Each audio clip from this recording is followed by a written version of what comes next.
Bueno, gente, buenas tardes de vuelta. Empezamos con la unidad número 3. Recuerden que son 16 unidades, la totalidad del contenido de la materia. Ya avanzamos con 2 clases teóricas, con lo que es la parte de definir fluidos, y hablamos un poco de estática de los fluidos.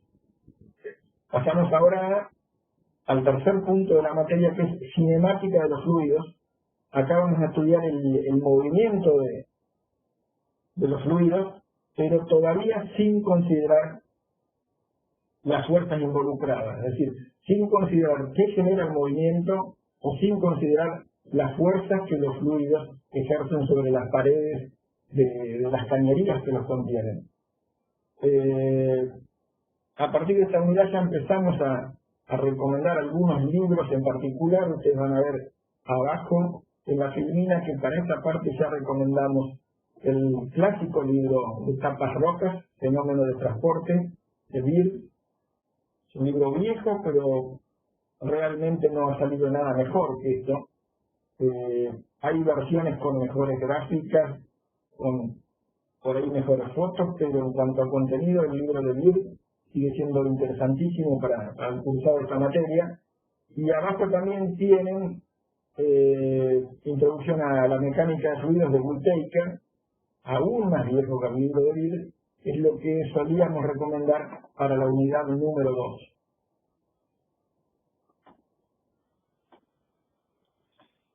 Ya hablamos un poco de mecánica de los fluidos, definición de fluidos, y charlamos bastante sobre fluidostática, ecuación general de la fluidostática.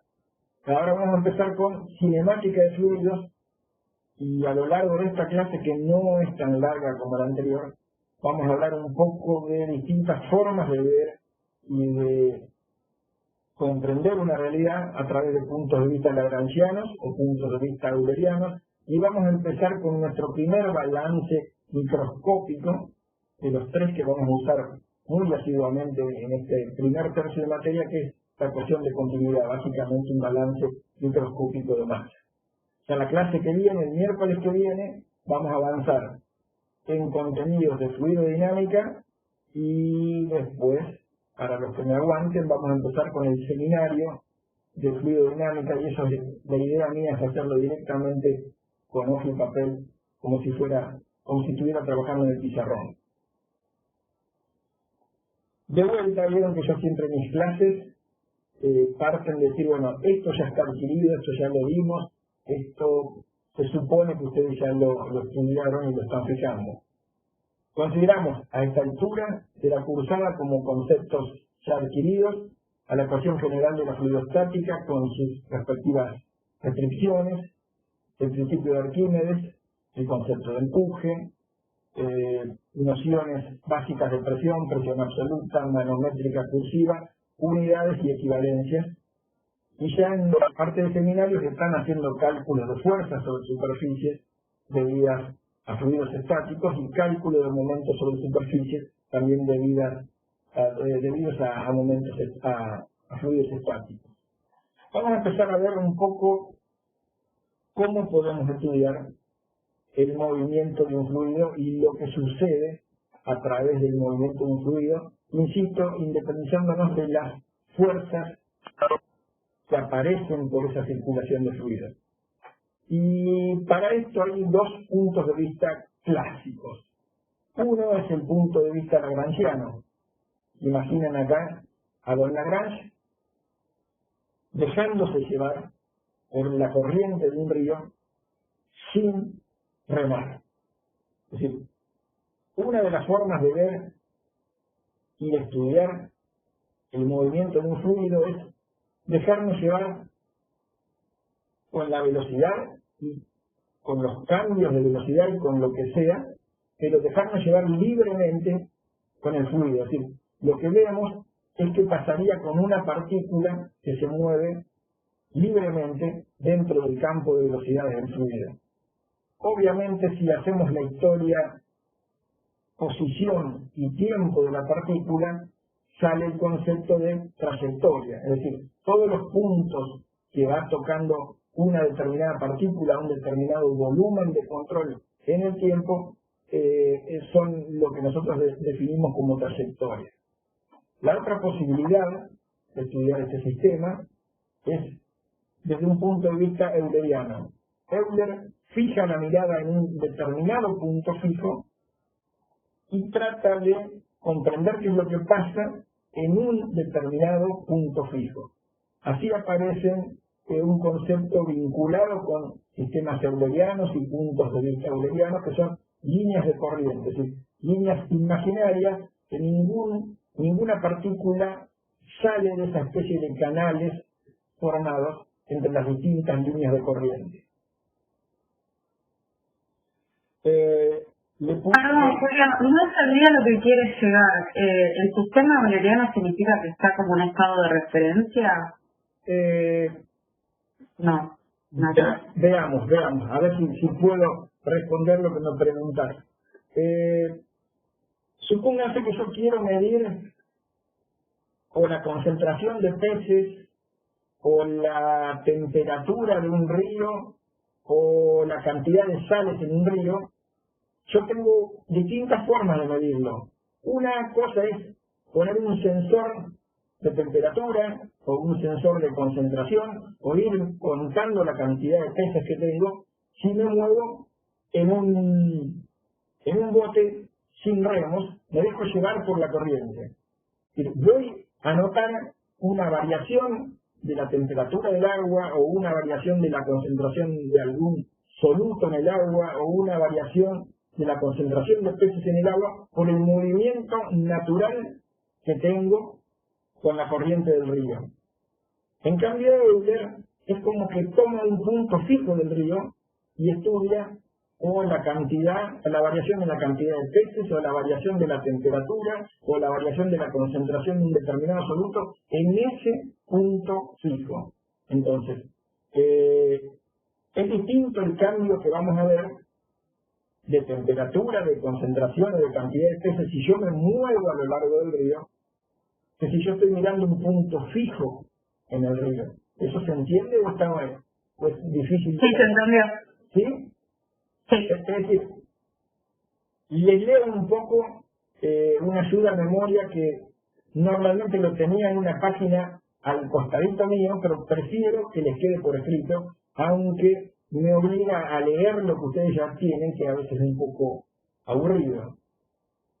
Como sistema lagrangiano, es decir, es una forma de describir el movimiento de un fluido, y es seguir a cada partícula en su movimiento, de manera que se buscan funciones que den la posición, como así también propiedades de la partícula fluida en cada instante. Cuando hablamos del sistema lagrangiano, la palabrita clave es trayectoria.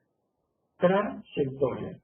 En cambio, cuando hablamos de sistemas eulerianos, la palabrita clave es líneas de corriente. ¿Sí? ¿Cómo definimos líneas de corriente? Obviamente una línea imaginaria, pero se define como una línea que la armamos de manera tal, de forma tal, que el vector velocidad instantánea siempre es tangente a la línea de corriente en todos los puntos. Y una línea de corriente es como un canal imaginario que nunca es atravesada por una partícula de fluido. Las partículas de fluido que van en un determinado canal de líneas de corriente siempre se mueven dentro de ese mismo canal. Cosas para resaltar de la filmina anterior, que las puse mucho más grandes en letras y en importancia.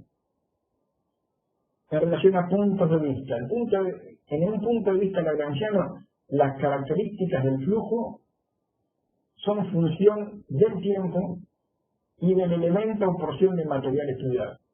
En cambio, en un punto de vista euleriano, las características del flujo son una función del tiempo y de la posición que yo estoy estudiando. Me frenan las veces que sea necesario. Esto lo vieron, yo lo daba por sabido la primera clase, por las dudas, se los volví a repetir la segunda clase, y en esta tercera clase una filmina particular para esto, y no los molesto más, pero recuerden que vamos a considerar tensores de orden 0 a las variables escalares y que siempre cualquier operación que termine o dando como resultado una variable escalar siempre va a estar enmarcada entre paréntesis. Tensores de orden 1, variables vectoriales entre corchetes, tensores de orden 2, variables tensoriales entre llaves. No nos molesto más con esto, es la tercera vez que se los nombro, ya se supone que les di indicios que lo vamos a usar bastante. Con eso trabajaron también algo o bastante, se los di en la clase anterior, y vamos a lo que son derivadas. En cinemática vamos a trabajar con derivadas locales, derivadas totales y derivadas sustanciales. Si quieren ver algo más, sobre todo en cuanto a ejemplos y esas cosas, acá les recomiendo ver el capítulo 3 del libro Fenómenos de Transporte de Bill, un clásico de la materia.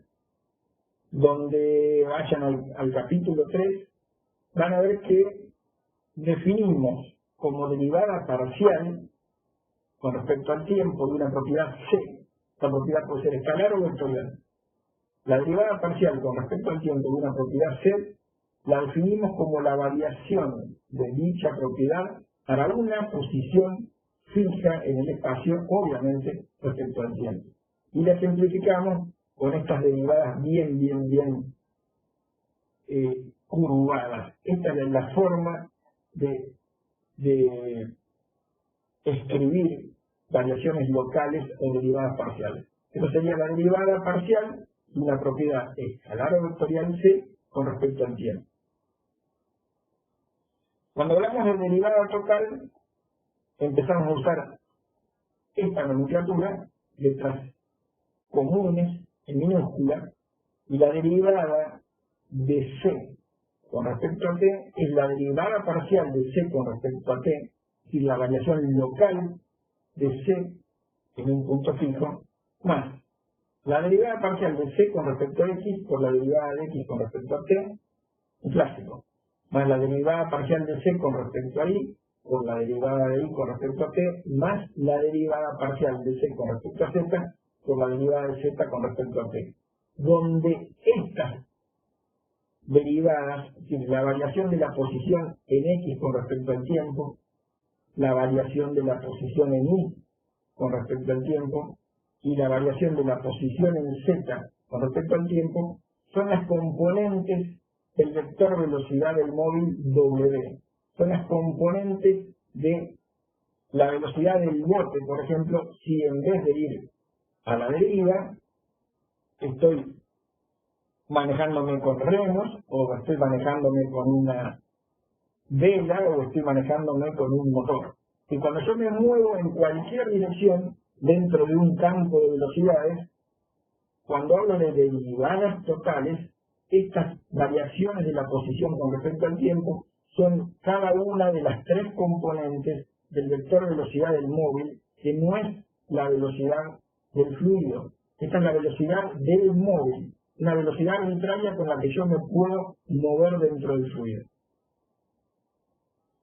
En cambio, si yo me muevo a la velocidad del fluido, es decir, soy Lagrange y me subo a un bote y me dejo llevar, acá empezamos a hablar de derivada sustancial. En un caso particular de la derivada total, la escribimos con letras D mayúscula.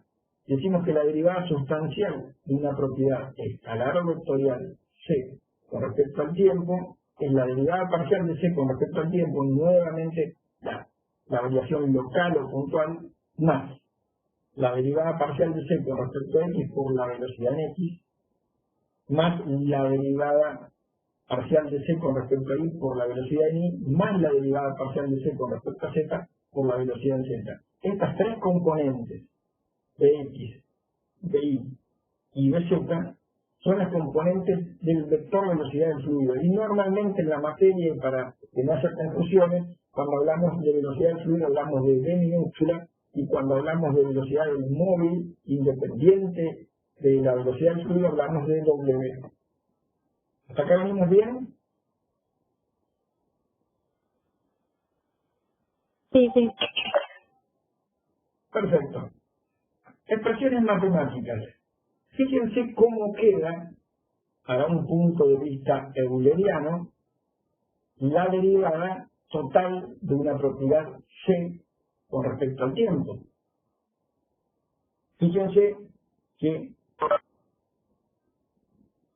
para un punto de vista euleriano el observador está quieto, la velocidad del observador es cero. Entonces los otros tres términos que acompañaban a la variación local se hacen cero. ¿Sí? Fíjense que para un punto de vista euleriano la derivada total de una propiedad con respecto al tiempo coincide con la derivada parcial de la propiedad con respecto al tiempo. ¿Sí? En cambio, cuando tenemos una velocidad del observador distinta a cero, ya pasamos el concepto de derivada sustancial, ¿sí?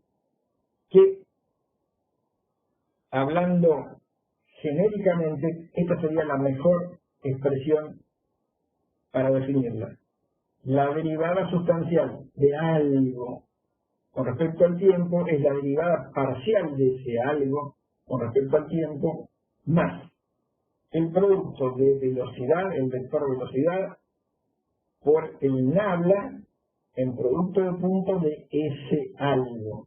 Acá puede ser densidad por velocidad, podemos poner cualquier cosa acá adentro, pero genéricamente la expresión de la derivada sustancial es esta, y esto es lo que tienen que tener más o menos en claro. ¿Hasta acá venimos bien? Julio, yo me perdí un poco cuando decís que la derivada total es igual a la parcial en el de Euler. Sí, ahí voy. Delfina, ¿sos? Delfina, fíjate, retrocedí dos filminas. Fíjate que la derivada total de C con respecto al tiempo es la derivada parcial de C con respecto al tiempo, pero yo decía que si estoy quieto, esto es cero, esto es cero, y esto es cero. Por eso estos tres términos, perdón, me estoy poniendo las veces, estos tres términos se van. ¿Sí? Sí. ¿Está claro? Perfecto. Vamos a hablar un poquitito ahora de la ecuación de continuidad. Es una de las ecuaciones que vamos a utilizar muchísimo, al menos en un tercio importante de la materia. La ecuación de continuidad pretende expresar en forma microscópica, es un balance microscópico de masa. Es una forma microscópica del principio de conservación de masa para un fluido en movimiento. Recuerden, al igual que en la ecuación general de la fluidostática, se comienza planteando siempre un balance sobre un elemento de volumen arbitrario. Nosotros siempre lo hacemos sobre un elemento cúbico de volumen, pero la ecuación es válida para cualquier elemento estacionario de volumen a través del cual está circulando fluido. Fíjense, insisto, vamos a usar mucho la ecuación de continuidad. Se basa en el principio de conservación de masa para un fluido en movimiento, es un balance microscópico que nos dice que la velocidad de acumulación de materia es igual a la velocidad de entrada de materia menos la velocidad de salida de materia. Acá no hay forma de fabricar a materia, o sea, no hay forma de que haya más términos como estos. Si estuviéramos hablando de fuerzas, por ahí yo puedo ingresar fuerzas al sistema o sacar fuerzas del sistema. Pero en cuanto a masa, el balance es muy sencillito. La velocidad de acumulación de materia es igual a la velocidad de entrada de materia menos la velocidad de salida de materia. Exactamente igual como planteamos para deducir en la ecuación general de la fluidostática, tomamos un volumen cúbico de fluido, lo ponemos en coordenadas rectangulares, y lo que vemos es que el volumen de este cubo idealizado, este cubo virtual, que vamos a tomar como elemento de estudio, ese volumen delta X, delta Y por delta Z, por la derivada de la densidad con respecto al tiempo, es la velocidad de acumulación de materia. Si la densidad de este volumen aumenta, se está acumulando materia, porque el volumen es constante. Si la densidad de este volumen disminuye, estamos perdiendo materia porque el volumen es constante. Entonces tomamos como indicador de la velocidad de acumulación de materia al producto delta X, delta Y por delta Z, que son los largos del cubo, por la derivada de la densidad con respecto al tiempo. Y después veamos cómo entra y cómo sale materia. Fíjense, por ejemplo, el plano delta Y, delta Z, que es este. ¿Sí? En ese plano delta Y, delta Z, está entrando materia como densidad por velocidad en X, evaluada en X. Y si me voy a la otra cara opuesta, la materia que sale es delta Y por delta X, densidad por Bx, pero evaluada en X más delta X. ¿Hasta ahí me siguen? ¿Qué unidades tiene esto? Delta X, delta Y, delta Z, por la derivada parcial de la densidad con respecto al tiempo. ¿Qué unidades tiene esto?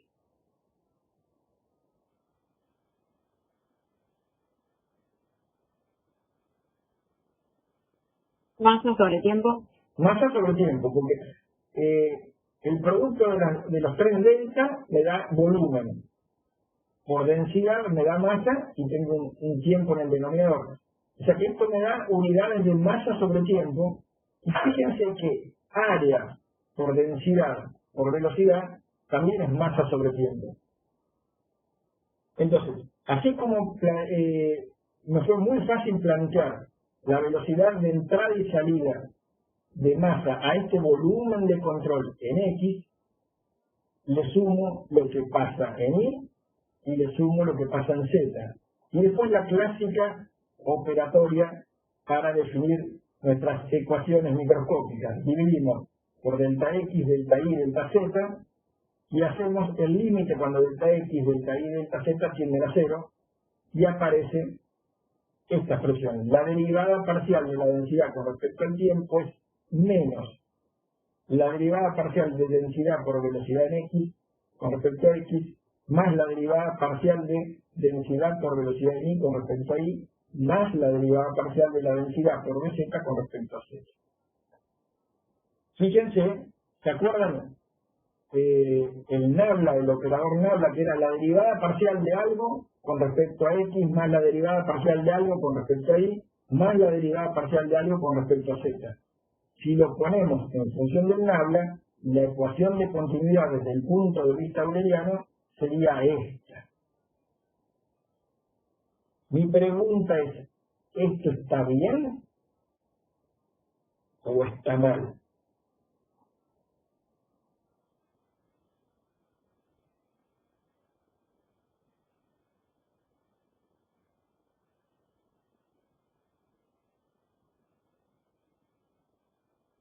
Vamos, quiero varios que se desmuteen y que me den su opinión, por favor.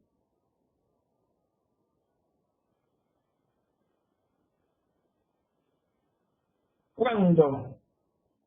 Bien, bien, Eduardo. Eduardo, decilo en voz alta, Eduardo, me gustó, esa es la respuesta correcta.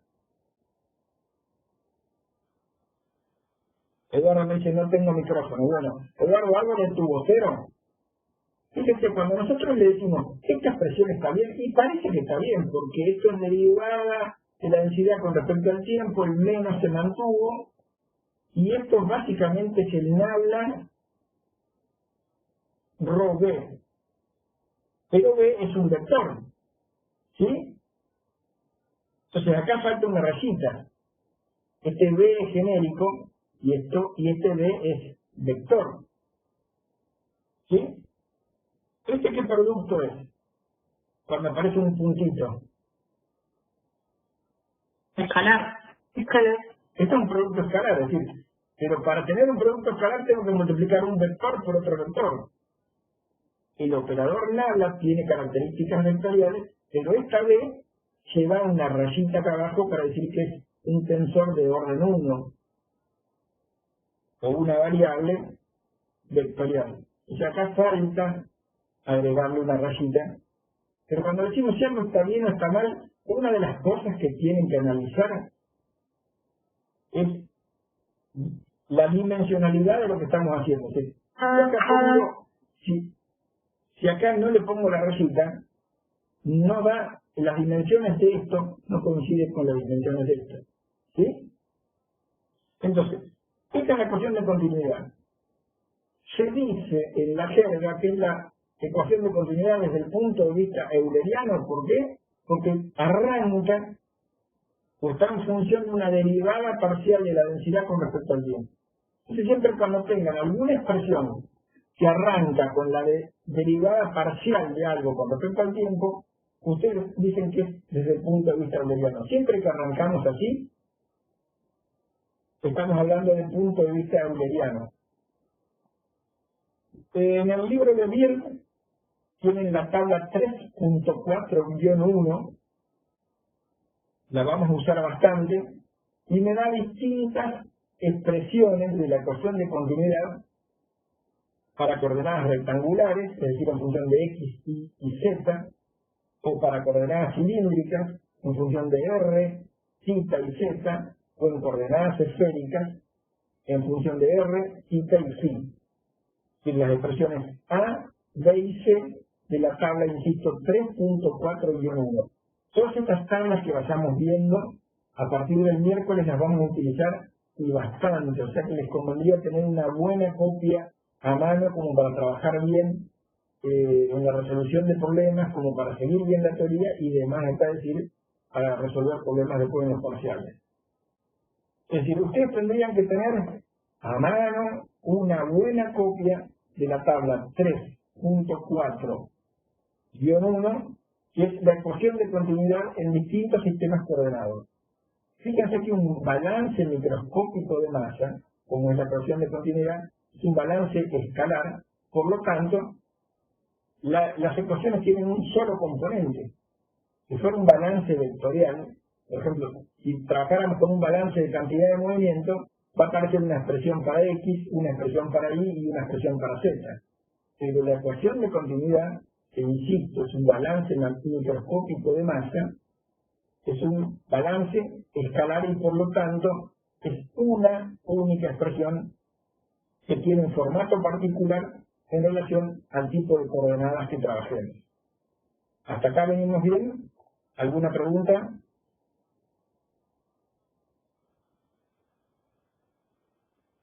¿Sigo? Tengo una pregunta, Julio. Sí.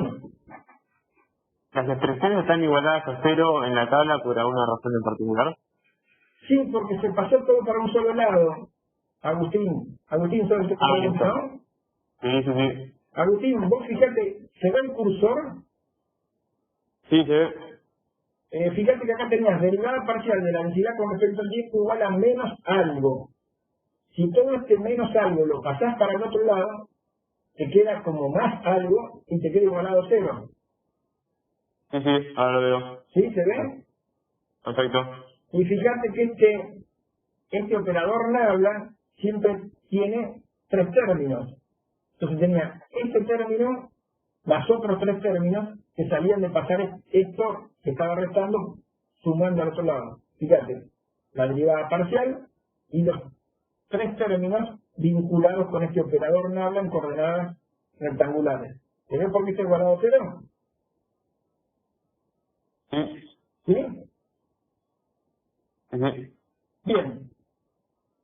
Dentro de esa expresión van a encontrar términos de ρ por b y acá aparece otra cosa que es la divergencia.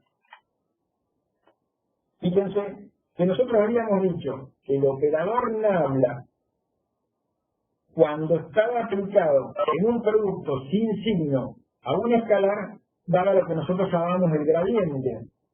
Acá aparece el operador nabla en producto escalar aplicado a un vector.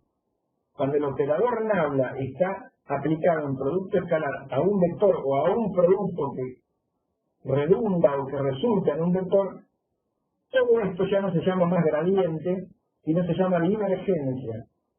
Entonces este término nabla de rho B, acuérdense, como vector, esa divergencia está vinculada con la densidad de flujo de materia. Esa es la idea. La divergencia tiene un significado sencillo. Representa velocidad neta con la que disminuye la densidad de flujo de materia por unidad de volumen. O sea que a la definición de gradiente que habíamos visto en la primera clase, hay que agregarle la definición de divergencia y el sentido físico. Por eso les dejé algo por escrito como para que tengan material en caso de una pregunta mensual. Después, la misma ecuación de continuidad, pero si está en función de las derivadas, de la derivada sustancial con respecto al tiempo, es la misma ecuación de continuidad, pero desde el punto de vista lagrangiano.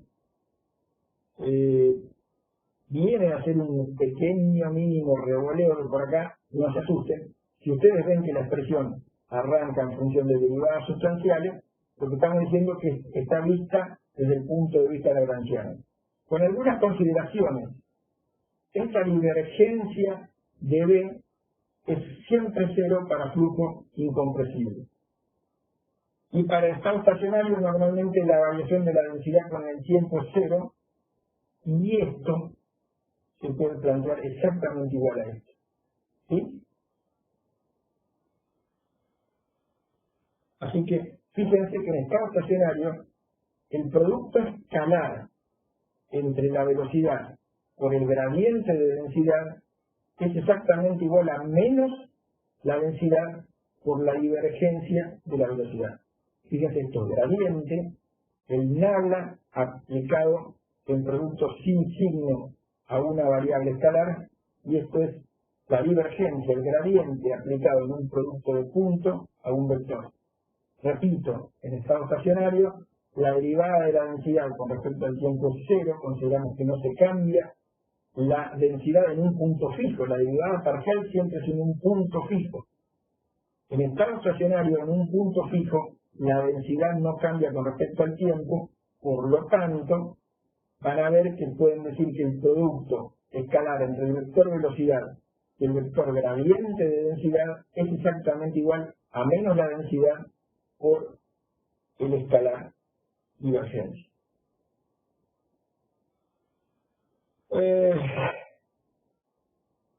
Les dejo un poco de material como para que lean y se relacionen con la ecuación de continuidad.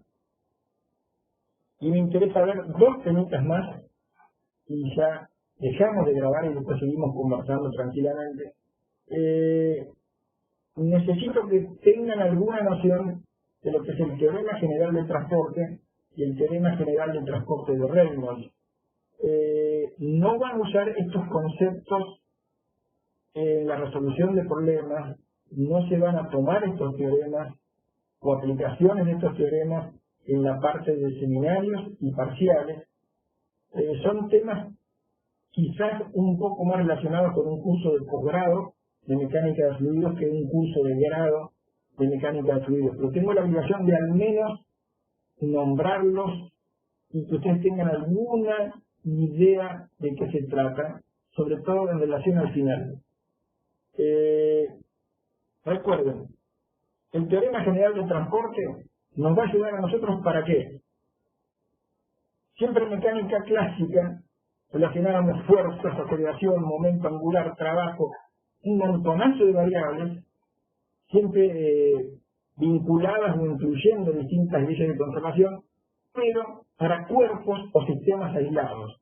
Cuando queremos empezar a trabajar con un fluido, es distinta la forma de encarar las expresiones y la vinculación entre las distintas variables, y ahí es donde aparece este teorema general de transporte que nos permite trabajar con conceptos ya vistos en física de sólidos y modificarlos parcialmente para tratar de aplicarlos a la resolución de problemas de fluidos. Una de las cosas que tenemos que tener en cuenta es que en cada partícula, algún determinado parámetro va a ir variando con el tiempo, por la variación normal del tiempo, de esa variable para esa porción de fluido, pero a la vez las cosas pueden variar en un elemento de volumen, porque ese elemento de volumen están entrando y saliendo partículas a cada instante. Piensen, si estoy midiendo en vez de densidad, concentración de peces, y tomo una determinada porción de volumen, un volumen de control. Puede ser que la cantidad de peces o la concentración de peces varíe porque algunos nacen y otros se mueren, ¿sí? Pero a la vez puede que la cantidad de peces en ese volumen de control cambie porque están entrando peces y saliendo peces de nuestro volumen de control. Es decir, a veces nacen o mueren, o a veces entran y salen. Y las dos cosas están tomadas en forma simultánea, y todo el trabajo de estudiar la mecánica de fluidos, la mecánica de continuos, tiene mucho que ver con el teorema general del transporte. Un caso particular del teorema de transporte es el teorema de transporte de Reynolds. Acá aparecen de vuelta conceptos que ya vimos, divergencias y esas cosas, vinculados con la cuestión de continuidad. Lo que necesito que entiendan un poquitito qué es el teorema de transporte de Reynolds y que vean fundamentalmente que es un caso particular del teorema general del transporte. El teorema del transporte de Reynolds, el TTR, es un caso particular del TGT. Insisto, no se vuelvan locos con estos temas, pero solemos preguntar algunas cosas relacionadas con el TTR o el TGT en el final, como para que nos digan para qué se van a usar y de dónde vienen estas cosas. Hasta acá como vienen.